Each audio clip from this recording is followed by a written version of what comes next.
大家好，我係莊青，今日想同大家講下，我上一條片一放出嚟冇耐，就有一位網友留言。首先我好高興，亦都好多謝呢位網友留言，因為我成日都話有人留言，我就有心機會繼續拍多啲片。首先呢，我講佢講嘅留言呢，應該就係好多人嘅心聲啊，亦都係好多，尤其是講賭博嘅內容入邊好多嘅迷思啊。首先佢講咩呢？佢話各位朋友賭友，千祈就唔好花錢去學嗰啲所謂21點算牌啦。21點算牌其實好難贏，效率又低，冇價值。佢哋其實只係將一啲唔賺錢嘅嘢包裝成賺錢，然後呃高價學費。有啲啊甚至帶你去作弊啊，嗰啲殺豬盤啊，呃回扣啊。真正賺錢嘅嘢一定係悶聲發大財，點會宣傳？有一句話講得好好，就係當人哋話俾你聽賺錢嘅時候，其實就係佢賺你錢嘅時候。其實呢句說話呢，8、9成時間都啱，甚至乎幾乎10成時間都啱。不過就係正佢絕大部分時間都啱，我哋好容易就會因為咁呢，就錯過咗一啲好重要嘅成功嘅機會啦。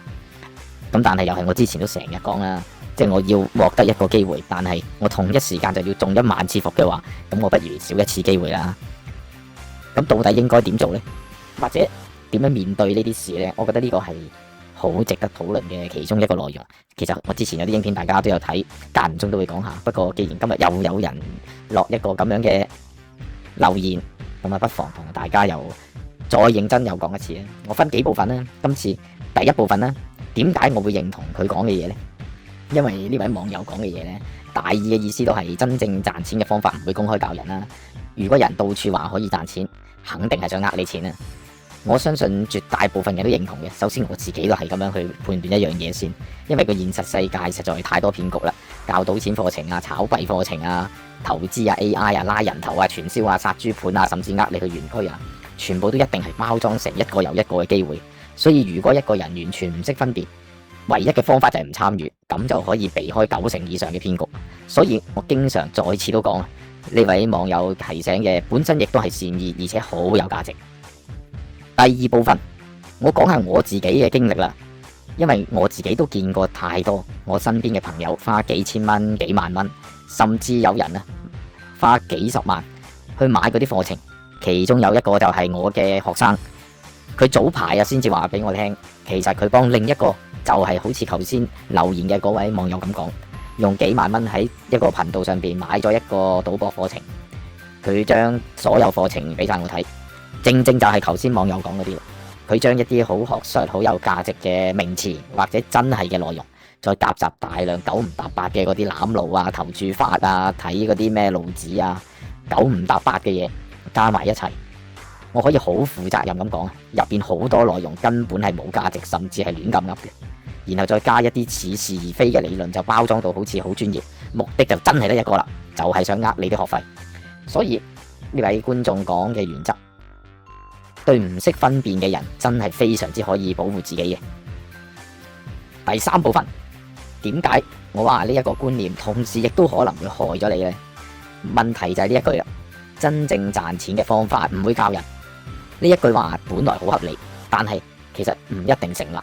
因為世界上真係有好多嘢，好多嘅商業模式係越多人參與反而越有益。例如 Google 啊、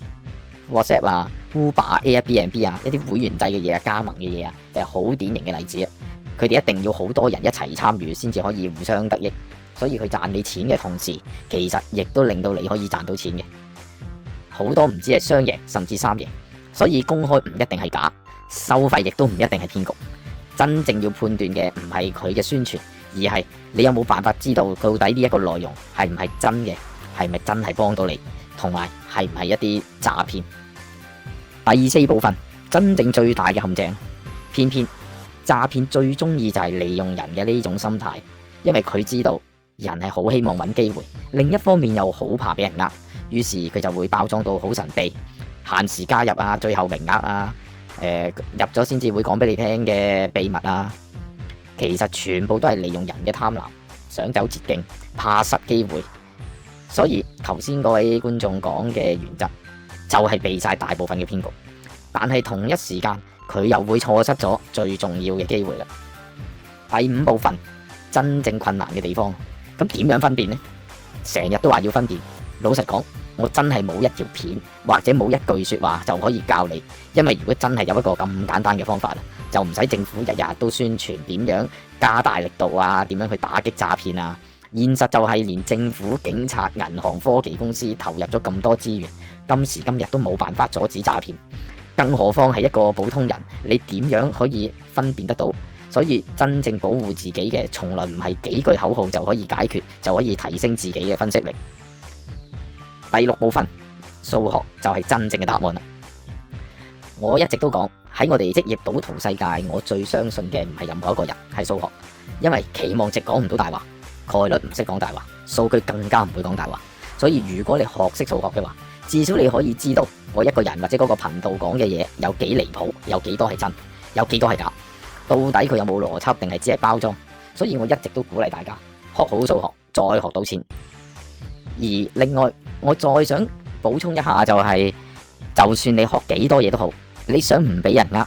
幾乎係冇可能。就算我自己到今日，我間唔中都會俾人呃，無論大大小小，走去上網購物買咗啲假嘢啊，去食飯，然後間餐廳新開張，好多人幫襯，口碑好好，結果原來全部都係買翻嚟，然後啲嘢食又難食又貴啊，我都一樣俾人呃。但係我哋可以喺俾人呃嘅過程入邊學到好多好重要嘅嘢，令到自己嘅重大損失不斷降低，一啲小嘅損失無可避免。而且你唔好諗住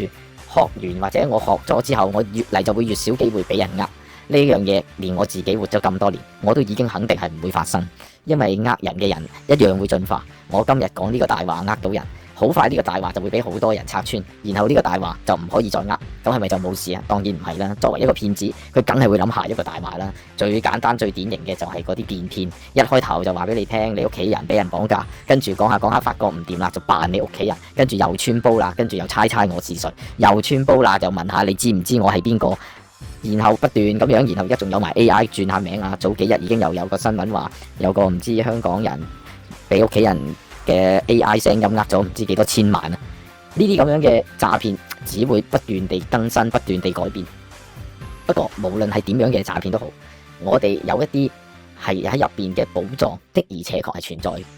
就好似我自己都係因為睇咗一啲關於賭博同數學期望值逆轉然後賺大錢嘅電視同埋資訊，我就贏咗好多錢，而家退埋休。所以如果大家唔去認真，唔去堅持，去開放自己嘅態度，同埋去尋求真相嘅話，只係靠避開危險，